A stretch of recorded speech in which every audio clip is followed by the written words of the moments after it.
নগাঁৱৰ প্ৰণৱ বৰুৱা কলাক্ষেত্ৰত চিত্ৰশিল্পী কিৰণ শংকৰ ৰায়ৰ দ্বিতীয় মৃত্যু বাৰ্ষিকী উদযাপন। প্ৰণৱ বৰুৱা শিল্পী বঁটাপ্ৰাপক কিৰণ শংকৰ ৰায়ৰ দ্বিতীয় মৃত্যু বাৰ্ষিকী আজি নগাঁৱৰ প্ৰণৱ বৰুৱা কলাক্ষেত্ৰত অনুষ্ঠিত কৰা হয়। এই উপলক্ষে অনুষ্ঠিত হয় এখনি স্মৃতিচাৰণ সভা। নগাঁৱৰ বহু কেইগৰাকী শিল্পী তথা গুণীজ্ঞানী ব্যক্তি এই অনুষ্ঠানত উপস্থিত থাকে। কিৰণ শংকৰ ৰায় অসমৰ এজন বিশিষ্ট চিত্ৰশিল্পী আছিল। তেওঁ নগাঁৱৰ কল্লোল চিত্ৰাংকন বিদ্যালয়ৰ অধ্যক্ষ হিচাপেও কাৰ্যনিৰ্বাহ কৰিছিল। তেওঁ গণনাট্য আন্দোলনৰ সৈতেও জড়িত আছিল আৰু ইলোৰা বিজ্ঞান মঞ্চৰ প্ৰতিষ্ঠাপকসকলৰ মাজৰ অন্যতম এগৰাকী প্ৰতিষ্ঠাপক আছিল। অসমৰ এগৰাকী বিশিষ্ট চিত্ৰশিল্পী তথা সামাজিক সাংস্কৃতিক সংগঠক লগতে এজন বিজ্ঞান মনস্ক ব্যক্তি তেখেত আছিল কিৰণ শংকৰ। আমি সকলোৱে তেখেতক মৰমতে শ্ৰদ্ধা কিৰণ দা বুলি মাতিছিলোঁ। কিৰণ দা আমাৰ মাজৰ পৰা আঁতৰি যোৱা আজি 2 বছৰ পূৰ্ণ হ'ল। যোৱা বছৰ প্ৰথম বৰ্ষত আমি গুৱাহাটীত অনুষ্ঠান পাতিছিলোঁ আৰু এইবাৰ যিহেতু কিৰণ দা নগাঁৱৰ মানুহ, গতিকে আমি এইবাৰ এই অনুষ্ঠান নগাঁৱত এই প্ৰণৱ বৰুৱা কলাক্ষেত্ৰত আয়োজন কৰিছোঁ। আৰু ইয়াতে দুগৰাকী ব্যক্তি তেখেতক খুব ঘনিষ্ঠভাৱে পোৱা ডক্টৰ জ্যোতিৰ্ময় জানা আৰু ডক্টৰ ইন্দ্ৰজিৎ বেজবৰুৱাই তেখেতৰ বিষয়ে স্মৃতিচাৰণ কৰে। আৰু লগতে আমাৰ সকলোৰে শ্ৰদ্ধাৰ শিল্পী আৰিফুল হক আৰু মেঘালী স্বপ্নমে কিৰণ দাই ভাল পোৱা কেইটিমান গীত পৰিৱেশন কৰে। কিৰণ দা আচলতে সকলো অনুষ্ঠানৰ সৈতে গুৱাহাটীত জড়িত এজন ব্যক্তি আছিল। তেওঁ চলচ্চিত্ৰ ভাল পাইছিল, নাটক কবিতা ভাল পাইছিল, শিশুসকলক ছবি অঁকা শিকাইছিল, যিটো প্ৰণৱ বৰুৱাই কৰিছিল। গতিকে এনেকুৱা এগৰাকী মাল্টি ডাইমেনশ্যনেল ব্যক্তি বুলি ক'লেও ভুল কোৱা নহ'ব। গতিকে আজি আপুনি দেখিয়েই গম পাইছে যে গোটেই নগাঁৱৰ তেওঁৰ সন্মান কৰা, তেওঁক ভাল পোৱা গোটেইখিনি মানুহ আজি আহি ইয়াত উপস্থিত হৈছেহি। আৰু আমি আশা ৰাখিছোঁ যে প্ৰতি বছৰে আমি এইদৰে কিৰণ দাক আমি স্মৰণ কৰি যাম আৰু তেওঁক আমাৰ মাজত আমি তেওঁক সদায় জীয়াই ৰাখিম। মই নগাঁৱৰ প্ৰণৱ বৰুৱা কলাক্ষেত্ৰ ছ'চাইটিৰ মই প্ৰেছিডেণ্ট হয়। আৰু তাতকৈ ডাঙৰ কথা, তেখেতৰ ইয়াৰ লগতো আজি এই গোটেই অনুষ্ঠানটো কৰাত তেওঁ ওতঃপ্ৰোতভাৱে জড়িত আছিলে কিৰণ শংকৰ ৰয়।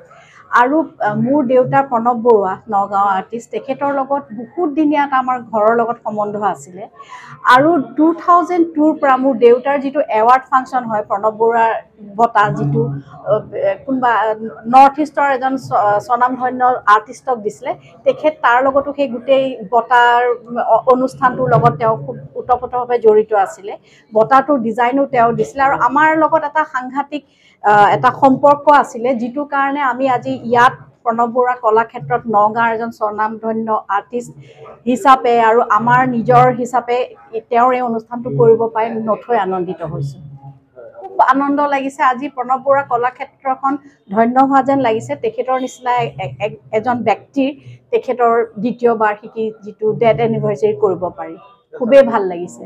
আৰু গোটেইখিনি ইয়াৰ যিখিনি স্বনামধন্য লোকসকল গোটেইখিনি আহিছে, সাহিত্যিক গোটেই যিখিনি মানুহ ইয়াৰ মানুহ গোটেইখিনি আহিছে, খুবেই ভাল লাগিছে। সেইকাৰণে আজি যিখিনি তেওঁলোকে কৰি থৈ গৈছে কাম, সেইখিনি নতুন প্ৰজন্মৰ কাৰণে আদৰ্শস্বৰূপ হৈছে। তেওঁলোকে এই যে কলালৈ এটা নগাঁৱৰ নিচিনা এখন সৰু জেগাত এই কলালৈ যে সংসাৰ চলিব পাৰি, সেইটো তেওঁ এটা সাংঘাতিক সম্বল নতুন প্ৰজন্মক দি থৈ গ'ল। আগতে ভাবিবই নোৱাৰিছিলে যে মানুহে কলা লৈ পেইণ্টিং কৰি অমুক কৰি খাব পাৰিব বুলি, সংসাৰ চলাব পাৰি। এই যিটো আন্দোলন তেওঁলোকে মোৰ দেউতাৰ পিছতে যিটো মানে প্ৰণৱ বৰুৱা আৰু কিৰণ শংকৰ ৰয় নিচিনা মানুহসকলে যিটো সমাজক উপাদান দি থৈ গ'ল, যিটো দান কৰি থৈ গ'ল, যে নতুন প্ৰজন্মটোৱে এইটোৱে কৰি মানে আগবাঢ়ি যাব পাৰিব, সংসাৰ চলাব পাৰিব, সমাজত এটা নাম প্ৰতিষ্ঠিত কৰিব পাৰে, সেইটো এটা খুব ডাঙৰ কথা। ধন্যবাদ। মই মীনা পাল, কিৰণ শংকৰ ৰায়ৰ পত্নী। তেখেতৰ আজি দ্বিতীয় বাৰ্ষিক স্মৰণ সভা আছিলে। মই এই দিনটো বহুত দিনৰ পৰা ভাবি আছোঁ যে তেওঁৰ এই দিনটো আমি চবেই মিলি অলপ শ্ৰদ্ধাৰ লগত পালন কৰিম। আজি মনটো ভাল লাগিছে। আজি তেওঁক ভাল পোৱা ইমান মানুহ চব আহিছে এইখন সভাত, সেইটো মোৰ ওচৰত এটা ডাঙৰ প্ৰাপ্তি হৈ গ'ল।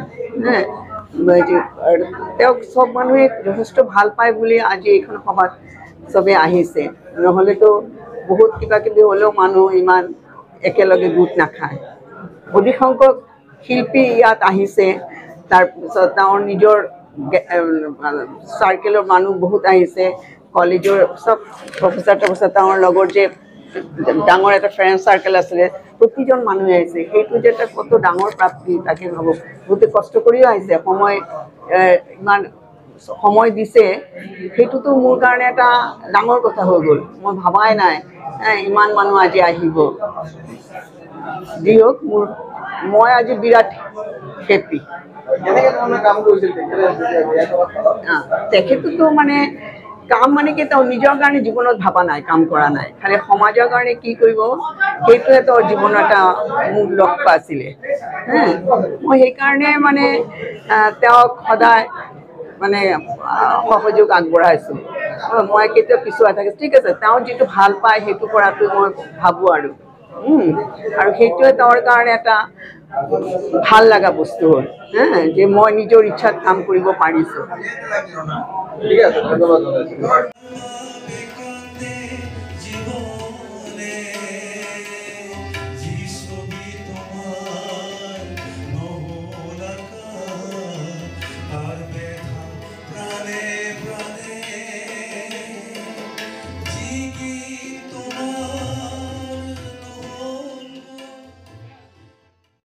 এনেধৰণৰ বিভিন্ন বা বাতৰি তথা প্ৰমোচনৰ বাবে আপুনি আমাক যোগাযোগ কৰিব পাৰে 7002171404 এই নম্বৰত